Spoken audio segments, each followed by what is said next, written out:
Hello മക്കളെ, വീണ്ടും ഒരു തിങ്കളാഴ്ച വന്നിട്ടുണ്ടേ. അപ്പോൾ നേരെ നമുക്ക് നമ്മുടെ വിഷയത്തിലേക്ക് കിടക്കാം. കാരണം രാവിലത്തെ വീഡിയോസ് ഒന്നും അധികം എനിക്ക് എടുക്കാൻ പറ്റിയിട്ടില്ല. ഇന്ന് മക്കൾ സ്കൂളിലേക്ക് എന്താണ് കൊണ്ടുപോയതെന്ന് നോക്കാം. ഇന്ന് അവർക്ക് ഞാൻ എഗ് റൈസ് ആണ് കേട്ടോ സ്പെഷ്യലായിട്ട് ഉണ്ടാക്കി കൊടുത്തിരിക്കുന്നത്.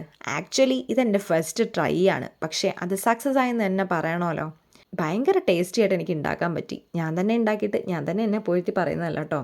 ടിഫിൻ ബോക്സ് തിരിച്ചു കൊണ്ടുവന്നപ്പോൾ എനിക്ക് മനസ്സിലായി മക്കൾ വടിച്ചെടുത്ത് കഴിച്ചിട്ടുണ്ടെന്ന്. അതുമാത്രമല്ല, ഇനിയും ഇത് കണ്ടിന്യൂ ചെയ്യണം എന്നും കൂടി അവർ പറഞ്ഞപ്പോൾ എനിക്ക് മനസ്സിലായി. നമ്മുടെ ഷമ്മീസ് കിച്ചണിൽ നോക്കിയിട്ടാണ് കേട്ടോ ഞാനിത് ചെയ്തത്. പക്ഷേ ഭയങ്കര സക്സസ് ആയി. അതിൻ്റെ കൂടെ സലാഡും. വേറെ കറിയൊന്നും ഇതിനാവശ്യമില്ല. ഫുഡൊക്കെ ഉണ്ടാക്കി കൊടുത്തിട്ട് അവരെ സ്കൂളിലേക്ക് വിട്ടിട്ട് ഞങ്ങളൊന്ന് പുറത്തേക്ക് പോയി. മാർജിൻ ഫ്രീ ഷോപ്പിലേക്കാണ് കേട്ടോ പോയത്. ഇടയ്ക്ക് ഞങ്ങൾ സാധാരണ സാധനങ്ങൾ വാങ്ങിയാൽ അത്യാവശ്യം ബിസ്മിയിലാണ് പോയിക്കൊണ്ടിരുന്നത്. പക്ഷേ എനിക്കത്ര അങ്ങോട്ട് സാധനങ്ങൾ നോക്കിയെടുക്കാനുള്ളൊരു ബുദ്ധിമുട്ട് സുഖമായില്ല. മാത്രമല്ല, മാർജിൻ ഫ്രീ ഷോപ്പിലാണ് ഞാൻ ആദ്യം മുതലേ പോയി സാധനങ്ങൾ വാങ്ങിക്കുന്നത്.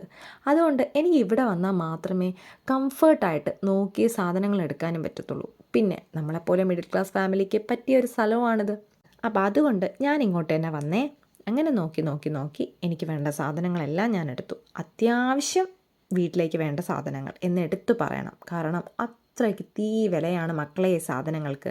അങ്ങനെ അവിടുന്ന് സാധനങ്ങളെല്ലാം വാങ്ങിയിട്ട് ഞങ്ങൾ നേരെ ഞങ്ങളുടെ അങ്കിളിൻ്റെ വീട്ടിലേക്ക് പോയിട്ടോ. പാലാരിവട്ടം ആ ഒരു ഏരിയയിൽ ഞങ്ങൾ പോവുകയാണെങ്കിൽ അവിടെ പോവാണ്ട് ഞങ്ങൾ വീട്ടിലേക്ക് വരില്ല. അവിടെ പോയിട്ട് അങ്കിളിൻ്റെ അടുത്തും ആൻറ്റിയുടെ അടുത്തും കുറച്ച് നേരമൊക്കെ ഇരുന്ന് സംസാരിച്ച് കുറച്ച് കത്തിയൊക്കെ വെച്ചിട്ട് ഞങ്ങൾ തിരിച്ച് ഡീസൽ അടിക്കാൻ വന്നു. കാരണം അങ്കിളിൻ്റെ അങ്ങോട്ട് പോയ വഴി തന്നെ വണ്ടി ഞങ്ങളോട് പറഞ്ഞു തുടങ്ങി, ഇനി മുന്നോട്ട് പോകണമെങ്കിൽ ഡീസൽ അടിക്കാതെ ഒരു രക്ഷയില്ലെന്ന്. അങ്ങനെ ഞങ്ങൾ അവിടെ നിന്ന് നേരെ ഡീസൽ അടിക്കാൻ പോയി.